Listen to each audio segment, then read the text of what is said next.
That night she was locked out. Now she's begging, swearing she'll never speak to him again. Ever had one of those moments where you ask a straightforward question, and the response is so intense, so overblown that you know you struck a nerve?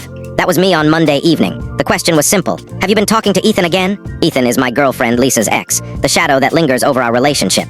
His name came up just a bit too often. For the 2 years we'd been together, I kept my cool. I'm not the jealous type, but over the past 6 months, something felt wrong. Lisa started guarding her phone like it was a vault. She'd step out to take calls in private. Little things, but they pile up. The tension had been simmering, and on Monday, I finally asked. Her reaction was explosive. I was delusional, she said, controlling, insecure. How dare I accuse her? Did I not trust her? She stormed around my apartment, important detail, calling me unhinged. It was a textbook case of deflection. By the end, she almost had me believing I was wrong for suspecting anything. She went to bed fuming, sleeping as far from me as the mattress allowed, a silent chasm between us. I stayed awake, feeling foolish, not for asking but for doubting my instincts. Tuesday morning, she left for work without a word. No goodbye, no have a nice day. Just icy silence. I was working from home when, around midday, the doorbell rang. A delivery guy stood there with an enormous bouquet of lilies, movie star level extravagant. For Lisa, he said, handing them over.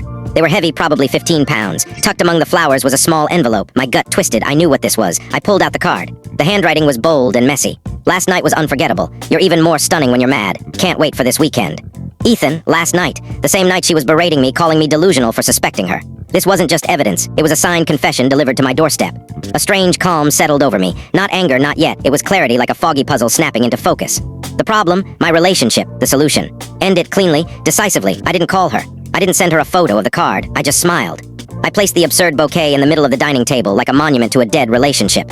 Then I grabbed my phone and took clear, high-quality photos of the flowers and the note, capturing every angle. Evidence locked in. Then I got to work. Tuesday afternoon, I moved with purpose. Lisa had made a fool of me, using my home as a staging ground for her betrayal. The disrespect was total. My response had to match it. First, I secured my money.